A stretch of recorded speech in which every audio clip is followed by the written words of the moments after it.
Ciao a tutti ragazzi, rieccomi qua, sono Megaticker. Come vedete qua davanti a me ho un controller abbastanza strano, la marca che lo produce è la 8-bit Do. Se avete visto in alto a destra, guardate la scheda, tempo fa avevo portato un controllerino piccolino, sempre di questa marca, per Nintendo Switch. L'applicazione principale secondo me è proprio Nintendo Switch, ma questo controller in realtà può funzionare grazie al suo Bluetooth in una vasta schiera di console. Come vedete può andare su Nintendo Switch, su Windows, su Android, Mac, Steam, insomma veramente un controller polivalente. La particolarità però di questo controller che oggi andremo ad unboxare è il fatto che, a parte riprendere come vedete lo stile un po' Super Nintendo, ma in realtà questa casa già ci aveva fatto vedere dei modelli simili, mi ha stupito perché con 50 euro più o meno è il prezzo che costa, abbiamo un controller pro a tutti gli effetti. Non si limita solo ad avere due tasti sotto, ma implementa anche la funzionalità di remapping e di configurazione propria di controller da 200 euro. Tramite applicazione telefono e applicazione PC potremo andare a settare tutta una serie di parametri che vedremo in fase di recensione, ma che sappiate appunto già adesso in unboxing, per stuzzicare l'appetito, che questo controller può fare. Direi che l'introduzione ve l'ho detta. Guardate qui un po' di scatolame, la scatola è arrivata oggi, non ha nessun sigillo, quindi vado a spacchettarla semplicemente. Scatola rigida che nasconde subito sotto appunto il nostro controller. Leviamo questa parte di plastica e tiriamo fuori il controller, mettendolo un attimo da parte, andando sotto e vedendo che c'è un librettino di istruzione e nulla più, un cavo direi abbastanza corto, magari poi la misura esatta o c'è scritta in confezione o, come non detto, poi la vado a misurare e ve lo saprò dire. Ad ogni modo, essendo anche un controller che può funzionare in cablata, già vi dico che apprezzo tantissimo il Type-C, ma ad ogni modo i controller Switch ormai sono tutti Type-C, ma avrei messo un cavo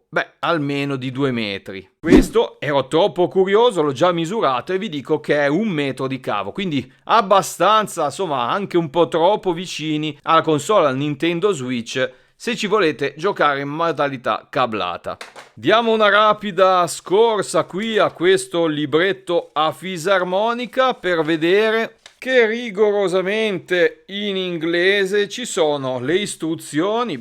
Se sapete il cinese in realtà potete anche andarle a leggere qua dietro. Ad ogni modo le istruzioni sono in inglese, vi fanno la solita mappa dei tasti, eccoli qua, vedete i tasti sotto che adesso poi andiamo a vedere, e poi c'è tutta una serie di impostazioni per connetterlo a tutta quella sfilza di utilizzatori di cui vi parlavo prima. Andiamo quindi intanto a togliere questa bruttissima ma evidentemente protettiva pellicoletta e andiamo a vedere il nostro controller. Vi ricordo che c'è in 3 colorazioni, c'è bianco, grigio, direi classico Nintendo, e poi questa, l'ho scelta nera perché mi sembrava un po' meno iconica delle altre, però non so, era quella che a me piaceva di più. Ovviamente quello che non posso dire è che mi piacciono anche questa soluzione di queste letterine praticamente pressoché invisibili ai lati dei nostri tasti funzione. Tasti funzione che, come vedete, ci si può specchiare anche probabilmente per quello che ha messo la plastichetta di protezione. Carini, vi dico già un buon feedback, una dimensione ed un'altezza che a me piace sinceramente, e i più attenti avranno notato che stranamente il layout è in configurazione simmetrica, ossia gli analogici non sono come per il controller Pro della Nintendo, non sono come l'Xbox, ma sono posizionati in maniera simmetrica appunto come i controller della PlayStation. Quello che però mi balza subito agli occhi, vediamo se ve ne accorgete.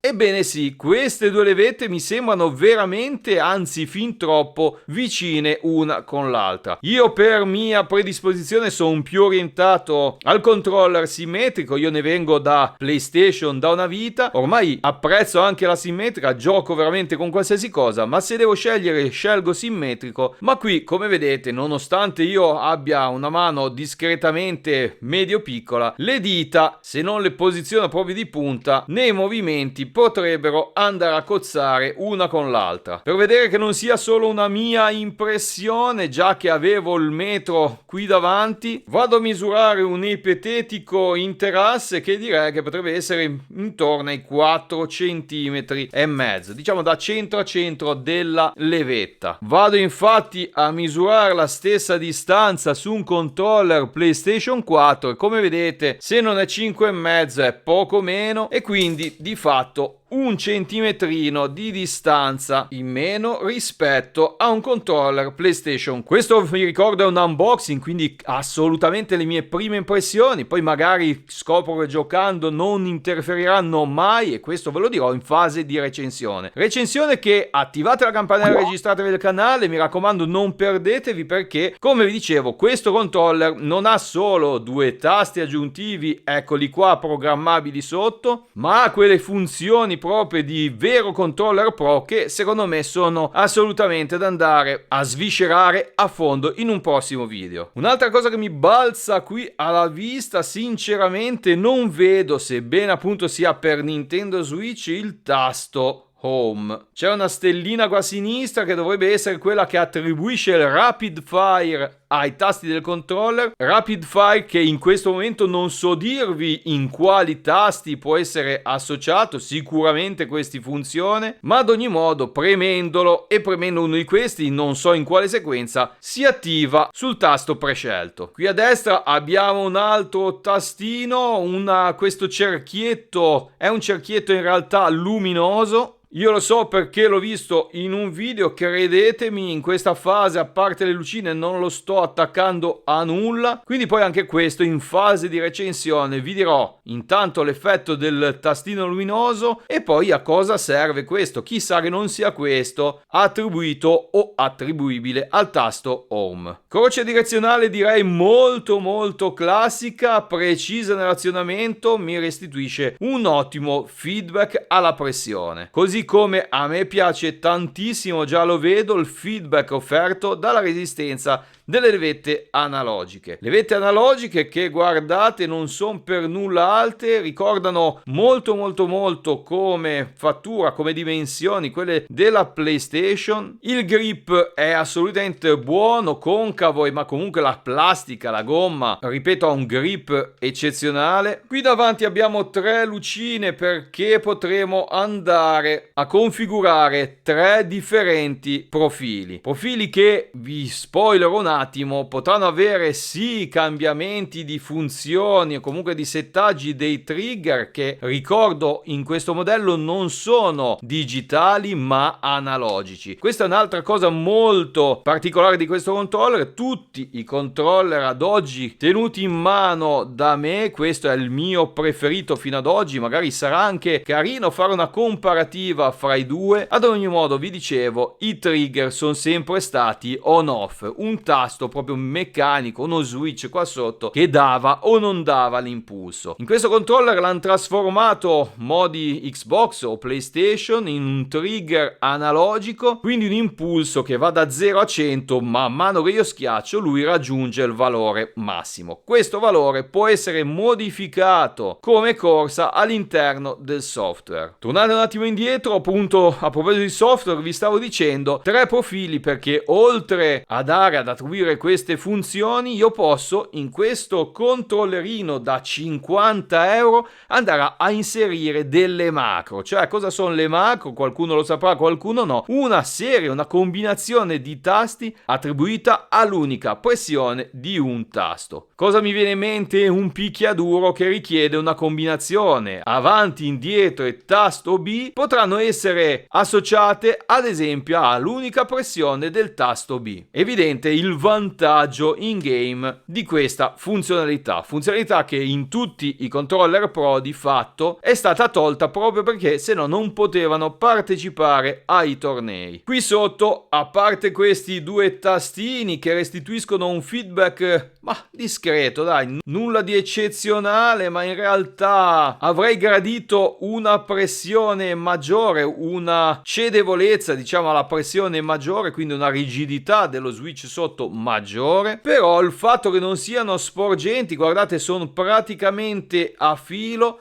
secondo me viene molto bene durante l'utilizzo, non credo che saranno schiacciati a caso e comunque la posizione, guardate, assolutamente raggiungibile. Anche giocando alla Dance Spray, anzi ragazzi andate a vedere il suo canale, un fenomeno in fatto di Fortnite, vi lascio il link in descrizione. Ciao Dani, vi dicevo, lui utilizza le sue manone, le sue ditone per schiacciare bumper e trigger. Anche in quel caso, secondo me, questo controller, guardate, è raggiungibilissimo, o meglio i tasti sono raggiungibilissimi con le altre dita. Sì, perché chi usa il controller Pro deve tenere in considerazione questo aspetto. Un conto è usare indici per bumper e trigger e quindi avere il medio sotto pronto a schiacciare i tasti. Un conto è usare indici e medi e non tutti i controller in realtà sono gestibili poi con le dita qua sotto. Parliamo un attimo di materiali, mi sembrano assolutamente eccezionali. Il peso non ve lo so dire, potrei andare anzi a prendere il bilancino, ma aspettate? Eccoci qua, ho fatto velocissimo, non ve ne siete neanche accorti, 227 grammi, quindi direi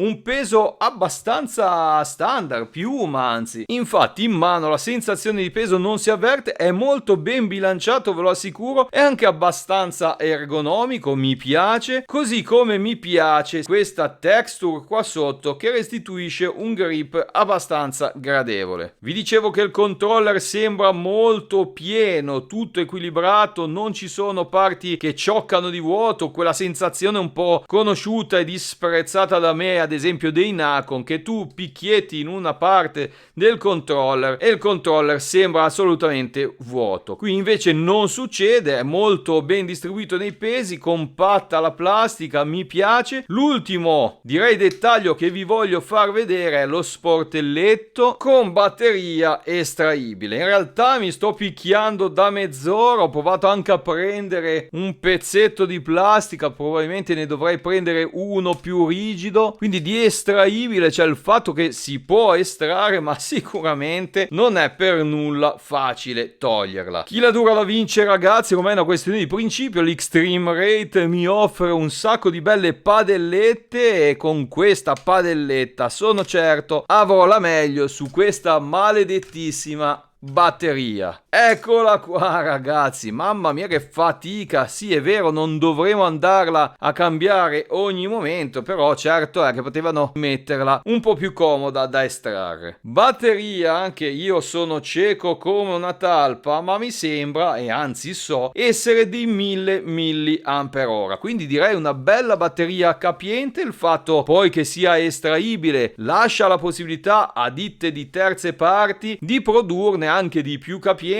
o di più economiche qualora voleste andarne ad avere una di riserva. Scordatevi, come avete visto, il cambio al volo durante il gioco. In quel caso, se vi si scarica la batteria, non sarà certo un pit stop per cambiarla. Adesso che la guardo dentro però vedo anche, vedete, le linguette che non vengono in realtà utilizzate da questa batteria, quindi probabilmente, anzi direi quasi sicuramente, possiamo metterci delle batterie del normalissime. Simpatico che io sono sommerso sempre da batterie. Adesso per trovare queste due non vi dico cosa ho dovuto smontare. Ad ogni modo la prova che volevo fare era appunto quella di montare due batterie classiche e andare a vedere se il nostro controller funziona. Ebbene sì, guardate qua, possiamo utilizzare quindi massima libertà nella scelta del pack batterie. Vado però a rimettere la sua e qui ho capito cosa stavo sbagliando. Di fatto qui c'è una linguetta, anche da questa parte della batteria c'è una linguetta, io la vado a inserire così, la tiro giù a sinistra, quindi per levarla sicuramente non dovrò andare a far forza da questa parte, ma solo a sinistra. Tutta esperienza che entra, ripeto, questo è un unboxing, io non l'avevo mai visto questo controller prima d'ora, forse neanche voi, sicuramente non dal vivo perché è uscito oggi, e quindi direi che posso tirare le mie conclusioni.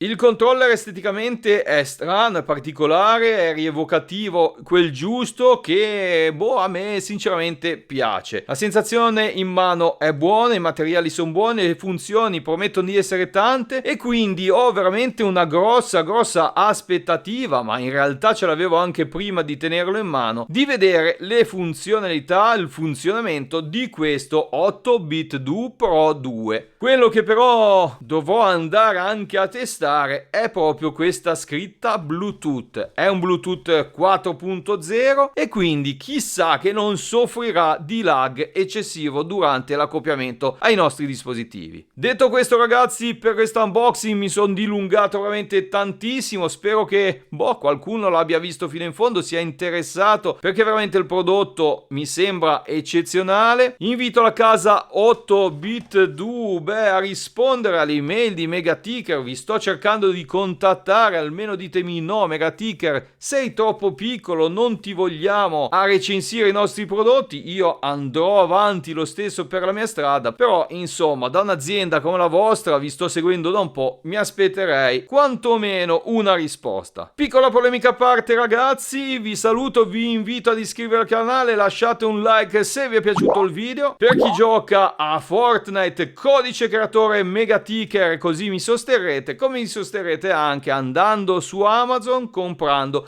attraverso i link che trovate in descrizione. Vi ricordo che questi sono sostentamenti del tutto gratuiti, non vi costano una lira, a me aiutano veramente tanto e mi danno la forza e il potere economico di andare avanti in questa mia avventura. Ancora un grazie a tutto, ci vediamo alla prossima, qua è Megaticker e ciao!